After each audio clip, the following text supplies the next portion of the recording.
Welcome to NSTV news. నేను సౌజన్య. ముందుగా ముఖ్యాంశాలు.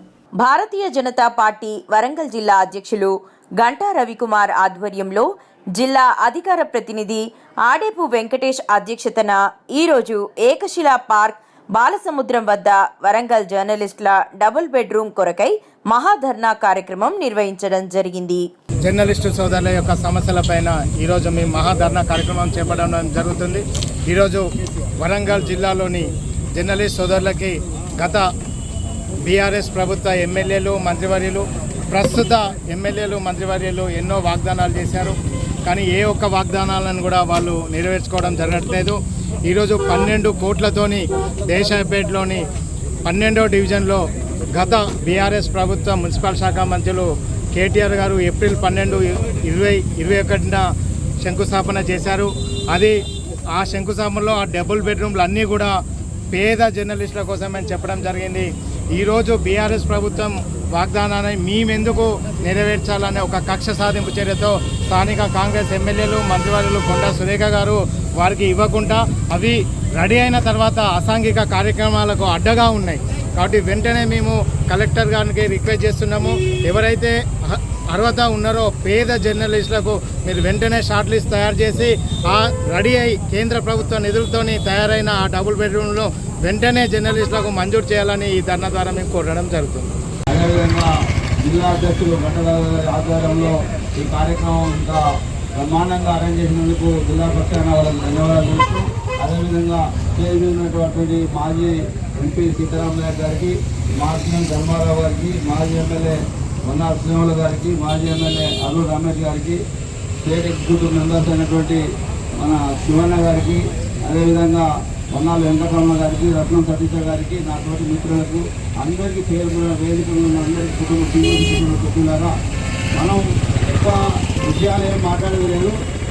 ఏదైతే వీళ్ళు గత ప్రభుత్వంలో వీళ్ళు అయ్యే జాగిరైనట్టు 2 ఎకరాలు 3 ఎకరాలు చెస్తలు కట్టుకొని సామాన్లు లెక్క తీసుకున్నారు.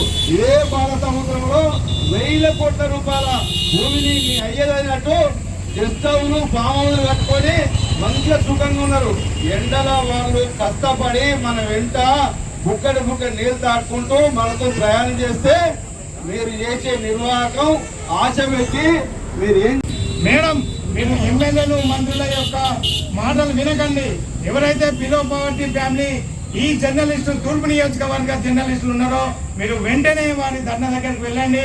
అక్కడ గతంలో శిలా పథకం మీద కూడా ఉంది, ఇది జర్నలిస్టుల కోసం కట్టించిందని. అవి నిరుపయోగంగా ఉన్నాయి, అసాంఘిక కార్యక్రమాలకు అడ్డగా ఉంటున్నాయి. దేశపేటలో నిర్మించిన డబుల్ బెడ్రూమ్లు వెంటనే మీరు చొరవ తీసుకోవాలి. మీరు అక్కడికి వెళ్ళాలి. అక్కడికి వెళ్ళి ఎవరైతే అర్హత ఉన్న జర్నలిస్ట్ పేద జర్నలిస్టులకు మీరు వెంటనే కేటాయించాలి. లేకపోతే భారతీయ జనతా పార్టీ వరంగల్ జిల్లా ఆధ్వర్యంలో ఈ ధర్నాతో ఊరుకోం. మేము స్థానిక మంత్రి ఎమ్మెల్యేల ఇల్లులో ముట్టడి చేస్తాం, కలెక్టరేట్ ను కూడా ముట్టడి చేస్తామని తెలియజేస్తూ లేని ఈ ఇమ్మీడియట్ గా 15 రోజులలో మా ఈ ధర్నా యొక్క డిమాండ్ ని చేయాలని కోరుకుంటూ ఈ ధర్నా కార్యక్రమానికి సహకరించిన ప్రతి ఒక్కరికి కూడా పేరు పేరున ధన్యవాదాలు తెలియజేస్తూ భారత్ మాతాకి భారత్ మాతాకి భారత్ మాతాకి మాతరం మాతరం మాతరం మాతరం జై శ్రీరామ్. ఈరోజు భారతీయ జనతా పార్టీ వరంగల్ జిల్లా ఆధ్వర్యంలో గత కొన్ని నెలలుగా మనము వరంగల్ ప్రజల ఆత్మగౌరవ పోరాటంలో భాగంగా ప్రజా సమస్యలపైన ఉద్యమిస్తున్నాం. దానిలో భాగంగా ఈరోజు జర్నలిస్టు మిత్రుల యొక్క సమస్యలను మన సమస్యలుగా భావించి వారి సమస్యల పోరాటానికి ఈరోజు మన వరంగల్ కలెక్టరేట్ ముందు మహాధర్నా కార్యక్రమం చేపట్టడం జరిగింది. ఈ మహాధర్నా కార్యక్రమంలో పాల్గొంటున్న భారతీయ జనతా పార్టీ కుటుంబ సభ్యులందరికీ మరియు ఈ ధర్నాకు సంఘీభావం తెలిపడానికి వచ్చిన జర్నలిస్టు మిత్రులందరికీ కూడా ధన్యవాదాలు తెలియజేస్తూ, ఈరోజు ముఖ్యంగా మన రాజ్యాంగం ప్రజాస్వామ్యాన్ని కాపాడుకోవడానికి 4 పిల్లర్స్ని ఇచ్చింది. ఆ 4 పిల్లర్లో ఒక పిల్లర్ అయిన ఈ మీడియా రంగం చాలా కీలకమైనది. ఈ మీడియా రంగం ప్రజలకు ప్రభుత్వానికి మధ్యలో అనుసంధానకర్తగా ఉంటూ ప్రజా సమస్యలను ఎప్పటికీ అప్పుడు ప్రభుత్వానికి చేరవేస్తూ ప్రజల గొంతుగా ఉండే ఈ మీడియా రంగ పరిస్థితి ఈ రోజు కరోనా వచ్చిన తర్వాత చాలా దయనీయ పరిస్థితి ఉంది. ఈ రోజు యాజమాన్యాలు నష్టాలలో ఉండి వారు రిపోర్టర్లకు జర్నలిస్టులకు జీతాలు ఇచ్చే పరిస్థితి లేదు. మన జర్నలిస్టు సోదరులు జీతాలు లేకుండా ఎక్కడ పడితే అక్కడ వార్తల కోసం పనిచేస్తున్నారు.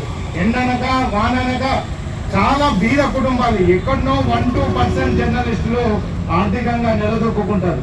98% జర్నలిస్టులు బిలో పావర్టీ లైన్ ఉండి జీతాలు లేకుండా ప్రజా సమస్యల పైన ఎండల వానల కష్టపడుతున్నారు.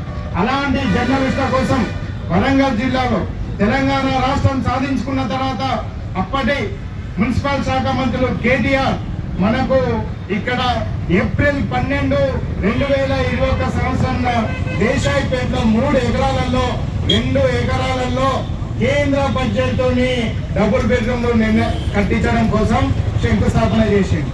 ఆ శంకుస్థాపన రోజు మీడియాలో ఒక పండుగ, జర్నలిస్టులలో ఒక ముఖంలో ఒక పండుగ. ఇంటికి వెళ్తే వాళ్ళ భార్య పిల్లలు ఈసారైనా మనకు ఒక ఇల్లు వస్తుంది అని వాళ్ళ భార్య, నువ్వు జీతం లేకున్నా ప్రజల కోసం పనిచేస్తున్నావు, ప్రభుత్వం గుర్తించి మనకు ఇల్లు ఇస్తానని ఒక ఆశతోని 2021 ఏప్రిల్ 12 నుండి ఇప్పటి వరకు చూస్తుంది. అప్పుడు మన స్థానిక వరంగల్ జిల్లా తూర్పు నియోజకవర్గం నుంచి నన్నపల్లి నరేందర్ దాన్ని కట్టేటప్పుడు 2 నెలలకోసారి పర్యటించి ఒక పండుగ వాతావరణం జర్నలిస్టులందరికీ మళ్ళీ ఆశ.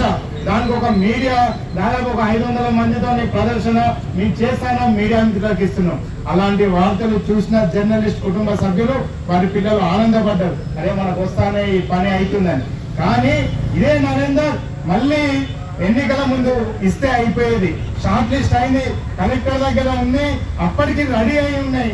కానీ ఎన్నికలలో డబుల్ గేమ్ ఆడి నరేందర్ వారిని అప్పుడు ఇవ్వకుండా మభ్యపెట్టి పెండింగ్ పెట్టి ఎన్నికలు ఇవి ఇస్తే జర్నలిస్ట్ సోదరులు మళ్ళీ నాకు ఎన్నికలలో ఉంటారో ఉండరో అని ఒక ఆశతోని పెండింగ్ పెట్టుకొని మళ్ళీ నేనే కదా గెలిచేది, మాదే కదా ప్రభుత్వం, వచ్చిన తర్వాత చూస్తామని ఒక ఆశతోని దాన్ని పెండింగ్ పెట్టింది.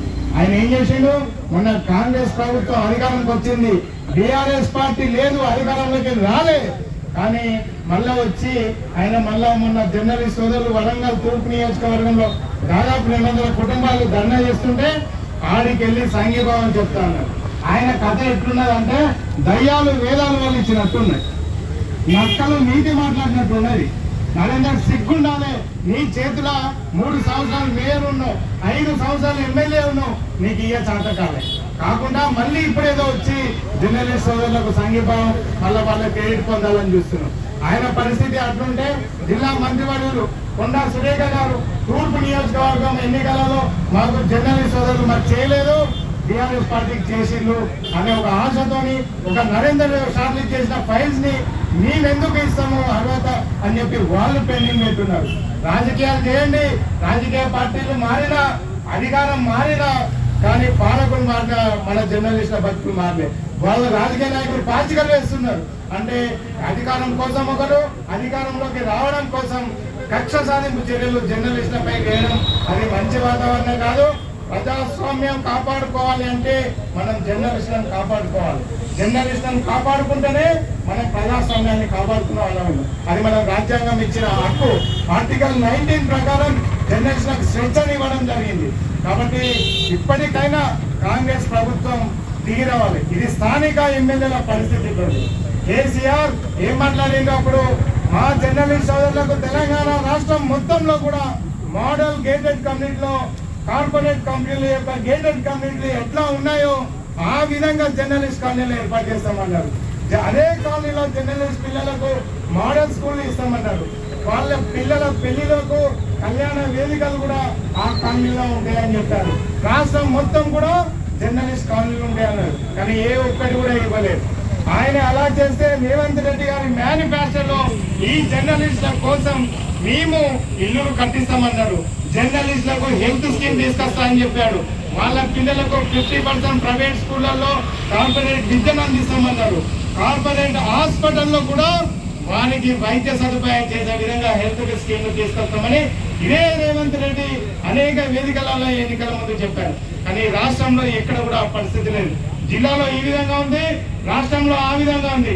కాబట్టి భారతీయ జనతా పార్టీ రాష్ట్ర నాయకులు ఇతరులు గౌరవనీయులు కేంద్ర మంత్రి వర్యులు కిషన్ రెడ్డి గారు చెప్పారు, జర్నలిస్టుల వైపు మేము ఉంటామన్నారు. బండి సంజయ్ గారి దృష్టిని కూడా మేము ఈ విషయాన్ని తీసుకెళ్ళాం. కిషన్ రెడ్డి గారి దృష్టి కూడా తీసుకెళ్లడం జరిగింది. వారు అన్నారు, మీరు జిల్లా లెవెల్లో జర్నలిస్టుల కోసం పోరాడండి, రాష్ట్ర స్థాయిలో భారతీయ జనతా పార్టీ. ఒక రకంగా చెప్పాలంటే జర్నలిస్టులు బయటికి మాత్రమే మీతో నవ్వుకుని మాకున్న చైతన్యాన్ని మీ ద్వారా చెప్పే ప్రయత్నం చేస్తారు కావచ్చు, కానీ చాలా పేదరికంతో ఇబ్బందులు పడుతున్నారు. కొద్దిమంది కొద్ది రకాలుగా చేస్తుండొచ్చు, ఆర్థికపరంగా నిలదొక్కుండొచ్చు, రకరకాలుగా ఉండొచ్చు, వాళ్ళకేం ప్రాబ్లం లేకపోవచ్చు. కానీ 90% మంది జర్నలిస్టులు ఇబ్బందులలో పేదరికంలో ఉన్నారు.